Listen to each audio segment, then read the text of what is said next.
अपनी आंखें एक बार फिर बंद करें। अपने शरीर के हर हिस्से को बिल्कुल शांत और स्थिर हो जाने दें। एक गहरी सांस लें और उसे धीरे धीरे बाहर निकालें। ब्रह्मांड की इस असीम शांति में आपका स्वागत है। आज की हमारी यह यात्रा किसी विनाश की ओर नहीं, बल्कि एक नई शुरुआत, एक नए जन्म की ओर है। हम अपनी इस छोटी सी नीली दुनिया को फिर से पीछे छोड़ रहे हैं, लेकिन इस बार हम अंधकार को नहीं, बल्कि ब्रह्मांड के सबसे खूबसूरत और रंगीन रहस्य को खोजने जा रहे हैं। कल्पना करें कि आप पृथ्वी के गुरुत्वाकर्षण से मुक्त होकर तारों से भरे आकाश में ऊपर उठ रहे हैं। चांद आपके पास से गुजरता है, शांत और सफ़ेद। लाल ग्रह मंगल, बृहस्पति के विशाल तूफान और शनि के खूबसूरत छल्ले, सब कुछ पीछे छूट रहा है।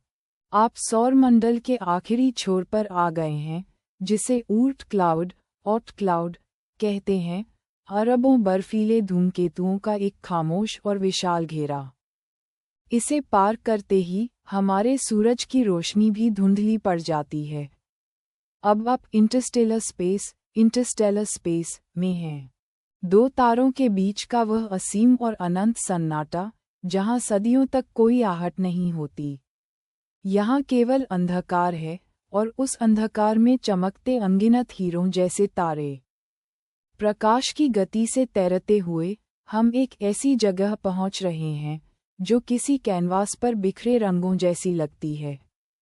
सामने देखिए, अंतरिक्ष के इस अनंत काले समुद्र में एक विशालकाय चमकता हुआ बादल तैर रहा है। यह एक निहारिका, नेब्यूला है, ब्रह्मांड की वह महान नर्सरी जहां तारों का जन्म होता है।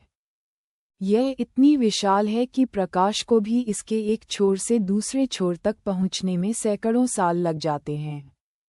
इसके रंग कल्पना से भी परे हैं। हाइड्रोजन गैस से निकलने वाली गहरी लाल चमक, ऑक्सीजन की नीली और हरी आभा, और धूल के विशालकाय काले स्तंभ, जो किसी प्राचीन मंदिर के खंभों की तरह अंतरिक्ष में खड़े हैं। यहाँ कोई ध्वनि नहीं है, फिर भी ये दृश्य किसी भव्य सिम्फनी की तरह महसूस होता है। आप इस रंगीन धुंध के बीच से गुजर रहे हैं। ये गैस और धूल इतनी हल्की है कि आप इसे महसूस भी नहीं कर सकते, लेकिन यही वह सामग्री है जिससे पूरा ब्रह्मांड बना है। हम इस निहारिका के सबसे घने हिस्से की ओर बढ़ रहे हैं। यहाँ धूल और गैस के विशाल बादल आपस में मिल रहे हैं।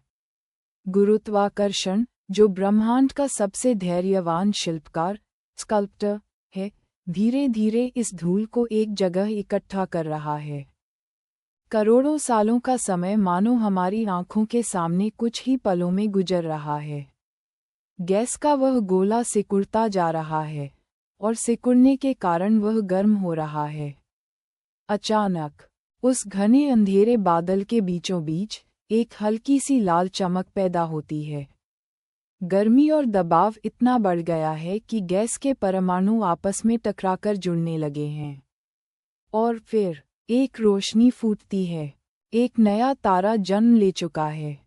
वह अपनी पहली किरण से आसपास की धूल और गैस को दूर धकेल रहा है, ठीक वैसे ही जैसे सुबह का सूरज कोहरे को चीर देता है। यह एक नया सूरज है। इस नए तारे की रोशनी में नहाते हुए एक पल के लिए रुकें और सोचें। आपके शरीर में मौजूद हर एक परमाणु, आपके खून का लोहा, आपकी हड्डियों का कैल्शियम, आपके डीएनए का कार्बन, ये सब किसी समय इसी तरह के तारों के भीतर बना था। जब प्राचीन तारे मरे तो उन्होंने अपनी राख ब्रह्मांड में बिखेर दी, और उसी राख से हमारी पृथ्वी बनी, और हम बने। हम केवल ब्रह्मांड को नहीं देख रहे हैं, हम खुद ब्रह्मांड हैं जो स्वयं को देख रहा है। आप इस अंतरिक्ष से अलग नहीं हैं, आप इसी का एक अटूट हिस्सा हैं। इस निहारिका की शांति और इस नए तारे की गर्माहट को अपने भीतर समा लें। अब समय है वापस लौटने का। हम धीरे धीरे उन रंगीन बादलों से बाहर आ रहे हैं। वह नया तारा अब पीछे एक छोटे से चमकते बिंदु में बदल गया है। हम वापस उस अनंत सन्नाटे को पार कर रहे हैं, वापस अपने सौर मंडल में, वापस अपनी उस छोटी, नीली और सुरक्षित दुनिया की ओर। पृथ्वी सामने है। हम धीरे धीरे वायुमंडल को पार करते हुए वापस अपने कमरे में आ गए हैं। अपनी सांसों पर लौट आएं। महसूस करें अपने बिस्तर की कोमलता। तारों के जन्म की वह असीम ऊर्जा अब आपके भीतर शांति बनकर बैठ गई है। आपके मन के सारे विचार, सारी चिंताएं उस अनंत निहारिका में कहीं दूर छूट गई हैं। अब यहाँ केवल खामोशी है, एक बहुत ही सुखद और गहरी खामोशी। अपने आप को इस शांति में डूब जाने दें। सो जाएं, क्योंकि आप तारों की धूल से बने हैं और यह पूरा ब्रह्मांड आपके साथ सो रहा है।